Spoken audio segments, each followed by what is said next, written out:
Holistic Gateway for all your needs spiritually and holistically. Courses, workshops, events. Please get in contact for any advice that you might need.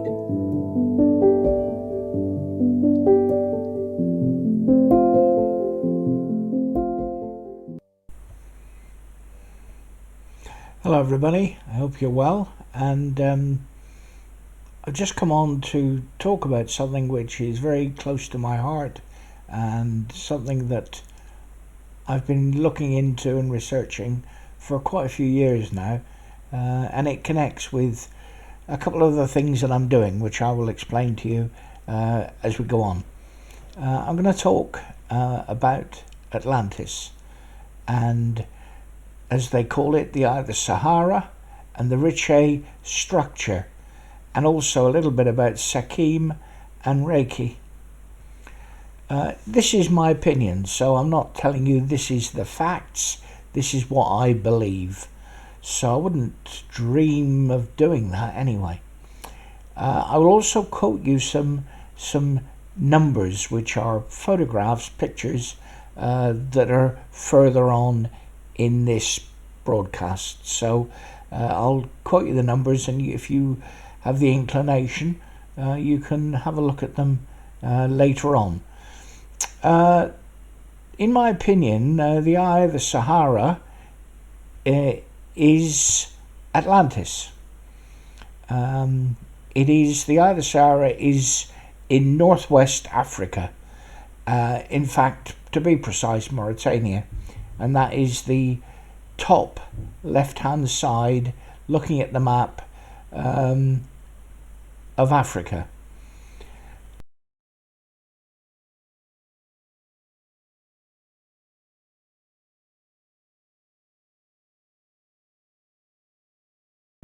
And this is where I feel that Atlantis, as it was called in the original script, was. You can look at photographs 2A and 2B for that. The king of Mauritania was Plato, who was born 428 BC and died in 328 BC. He was 100 years old. Plato's description of Atlantis matches the exact description of the Eye of Sahara. Exactly 6 generations after Atlantis' demise. Plato told the story of Atlantis, which was 9,000 years before he was born. He said the founders of Atlantis were half gods and half human. They created, as he termed it, a utopian civilization, and became a great naval power as well, very strong.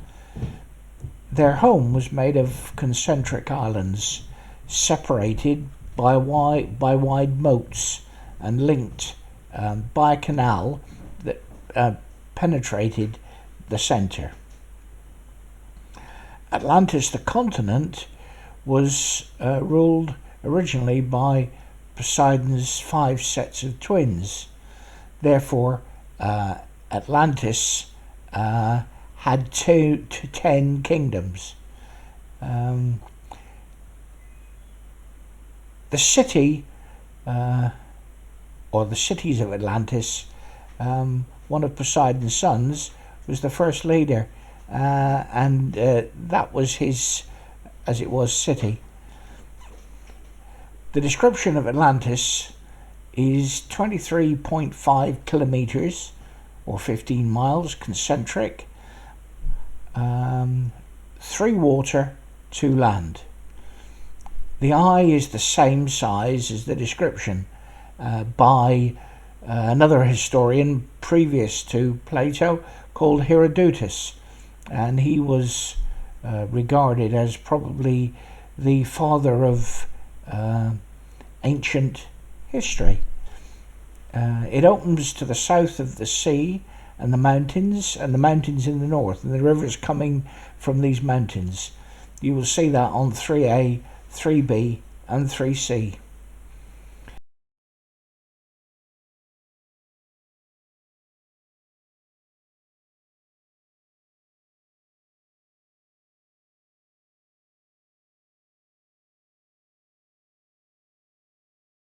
In the centre of the eye, there were found a lot of brown and white stones, also elephant relics in the structure, and Plato said in his writings that in Atlantis elephants existed. Thank you for watching this. The structure itself is 1,300 foot above sea level, We will and try and it improve sank as we go along. and Please stay tuned. lifted. Wait for the next one. Fish Thank you. skeletons were found, and major evidence of it being under the sea. Also, whale bones were found, and fossilized ones too.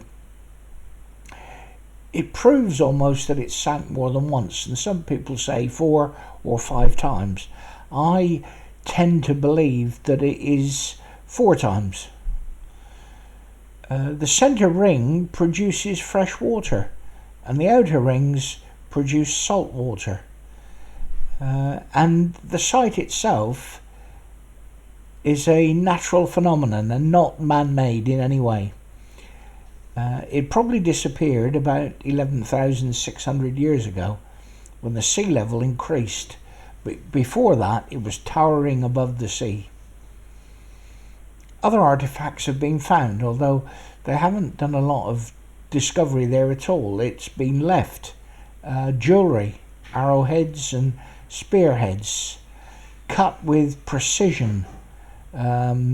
Weights also for nets, fishing nets, and cannonballs used by the Atlantean Navy, which had 1,200 ships and 240,000 men. Massive amount of staff as such. The Navy itself was housed in the second ring for docking, which was also in those times underground as well. So there was a lot of storage under the rings of Atlantis. You can see this in 3A and 3B pictures.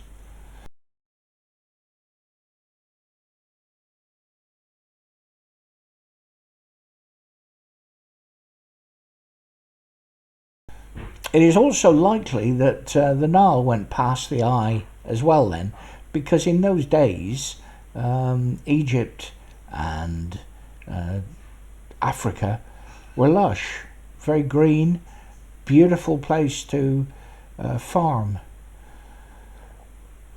So the vegetation as well, lots of vegetation, lots of animal life. That is sort of like 5,000-6,000 years ago. In the main centre structure of the eye was a temple, the temple, as they called it, of Poseidon, named after Atlas, the first leader's father. It was reserved for all the royals, all the hierarchy. And this is part of the reason, the demise of Atlantis as well, because people got greedy. And it's so reminiscent of history all the way through. Approximately 1 million people inhabited the whole area of Atlantis, and it was the biggest continent ever. Approximately from Italy to Egypt it stretched. And also, and of course in those days, like I said, because the hierarchy ruled the roost as such, there was a food chain.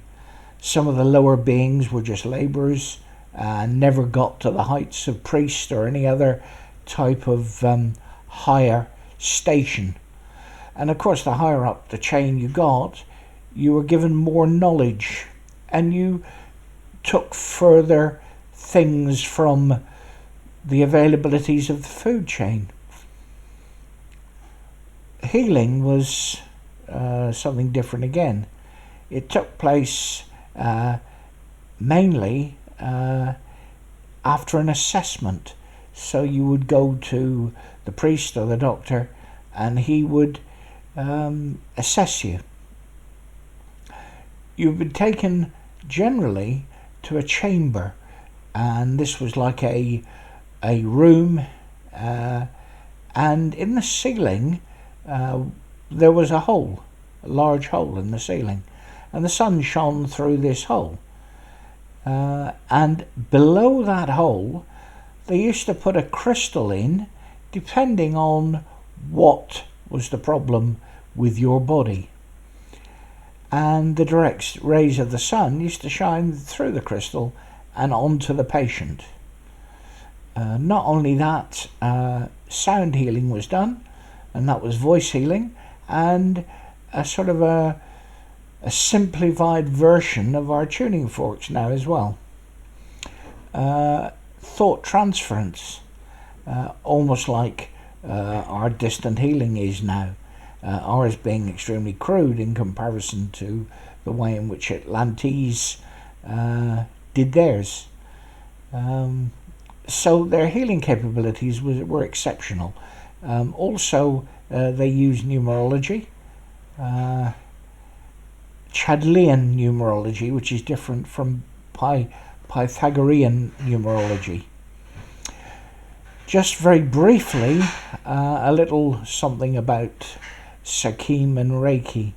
Sakim, you probably know, is another form of Reiki, but it is the mother of all healing, and in my opinion came before Reiki did, although people I think would argue with that. They say that Reiki was devised by the people of Mu, who, I have a feeling that Mu could have been one of the derivatives of Atlantis and could have been one of their cities. That I don't know, but that's a thought.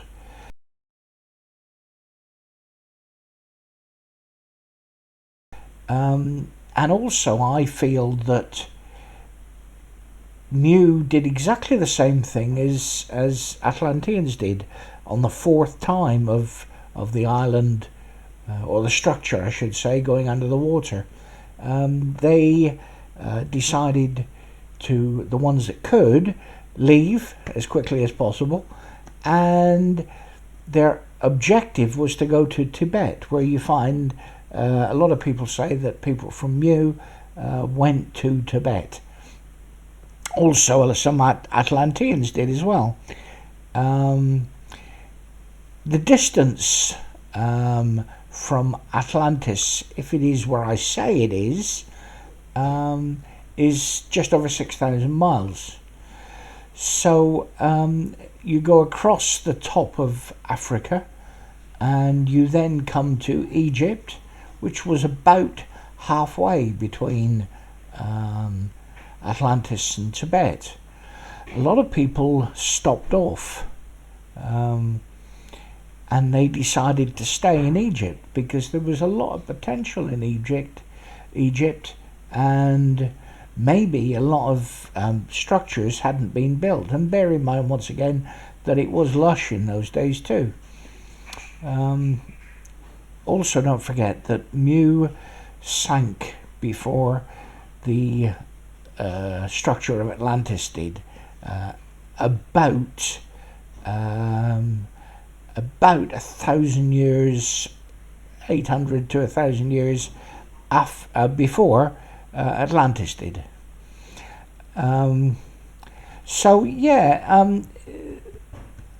Sakim, in my opinion, was derived by Saint Germain in Atlantis in a past life. He was Atlantean, and the modality of Sakim was devised in Atlantis. He was the major contributor of it, and that's why he now holds it now and looks after it. He and the people that were working with him put together 33 symbols.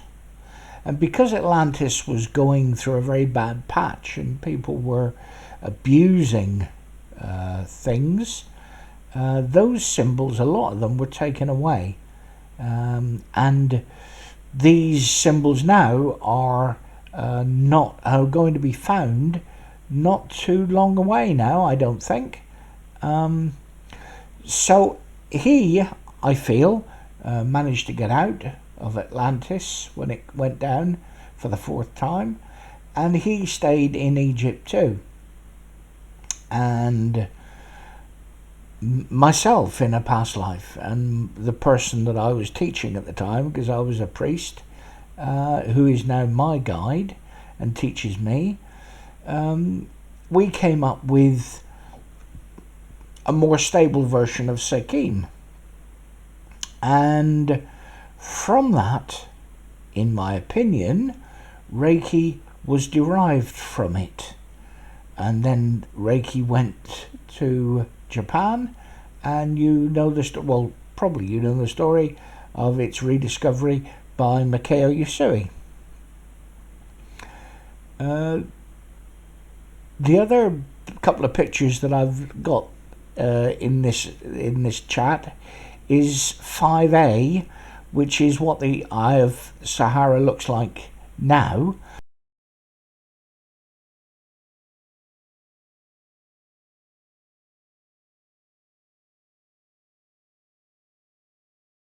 And 5B, and also 6A, which is the High of Horus.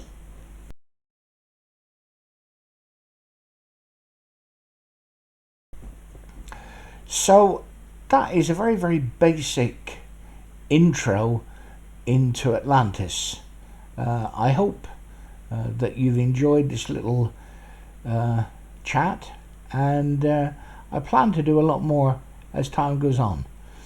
I thank you for watching, and I hope I shall see you again. Thank you.